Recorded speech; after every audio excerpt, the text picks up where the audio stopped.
Even though Piggy only has 3 legs and he suffered so much as a puppy, all he wants to do is help others.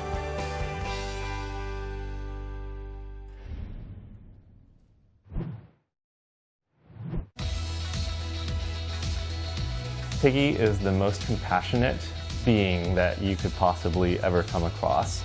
And he's helped so many children just be inspired to overcome their problems.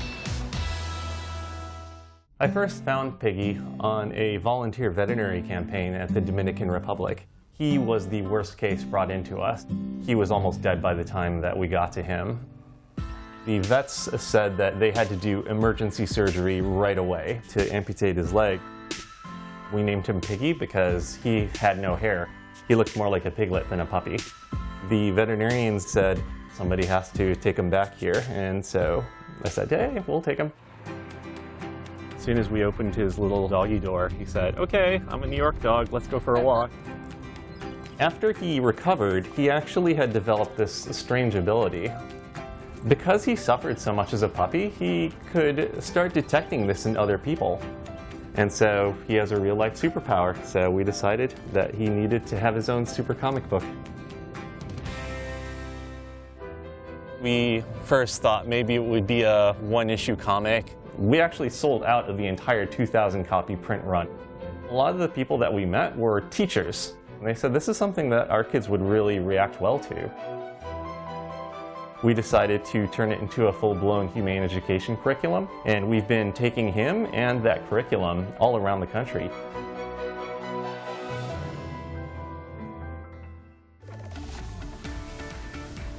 Piggy has a very big day in store. We're going to the St. Catherine Center for Children, where the kids already know about Piggy because they got a whole bunch of his comics, and independently of their social workers decided that they were going to write thank you letters to Piggy. And we are going to visit those kids and surprise them. To fulfill my destiny as Super Piggy. Piggy's been through this trauma, and his power is empathy is amazing for these kids to learn to help each other, to give back. It means a lot to them. These are kids who have been through a lot. There's one. Guys, wait a second. Piggy's right outside, very close, okay? Awesome. Piggy. Oh, where? Piggy! Piggy! Piggy! Piggy!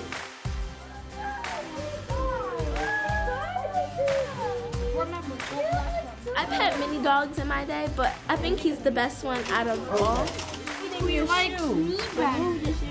A lot of kids can look up to him and notice that, wow, he went through that. Maybe I can go through it as well. Seeing kids as inspired as they were after they met Piggy today, that's the most rewarding thing ever. Fetch the posters! And Lucy Poo. Good girl.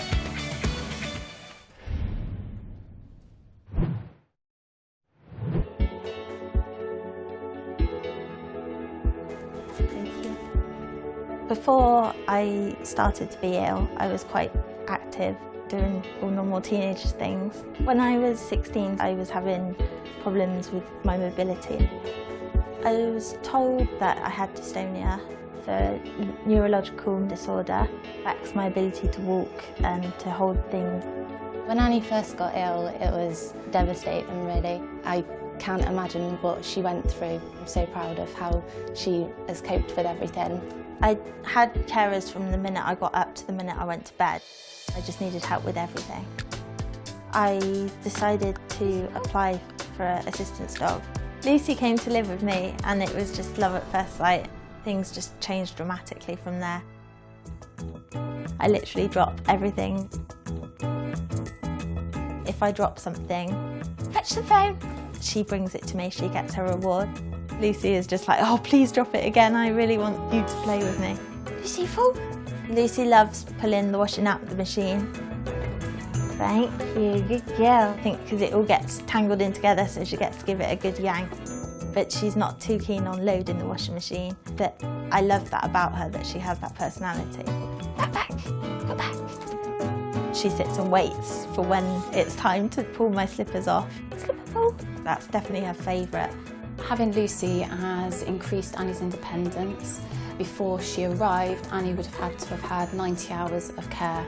a week from personal carers, which is now halved. Blows you away that a dog can be so much to somebody. Thank you. Before, I would go days without even leaving the house. Lucy's given me a routine so that life goes back to some normality.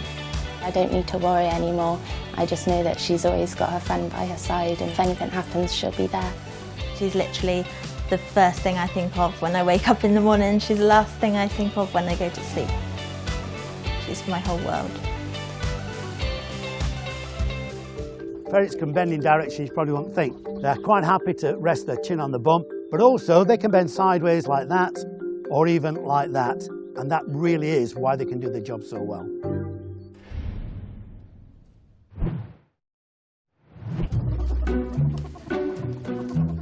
We work with ferrets, so we keep the best part of 100 ferrets. We use them for all kinds of jobs, from clearing rabbits to cable laying, and a lot of the work we do is in old property or historic property. The beauty of using these is you can get them to go through existing spaces within that building without having to rip up floorboards, things like that. Well, what we're doing at the moment is we're giving this one a bit of training. She's got to get used to coming through. Ferrets are nosy. When they see one end of the tunnel here, they want to go through and see what's at the other end. Here she comes. Ferrets, when they're hunting rabbits, they'll go down the hole and chase. So what we do is put a little harness on and attach a very thin wire to them, and they will naturally just carry the cable through. I've just received a telephone call from a local electrical company who've got a job on they think we can help them with. I'm hopeful we'll get a lot of business from this. Let's just see.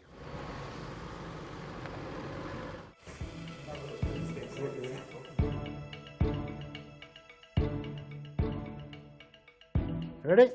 There we go. Okay. Come on, awkward. Off you go. You're supposed to be going that way. Sometimes we need to encourage them to get to the other end. Try and make yourself look attractive, Carl. Easier said than done. Yeah, true. What we do when we feed the ferrets, we make a kissing noise. We go, and that tells the ferret there's food here, so they come towards us. Oh, he's on a gallop now.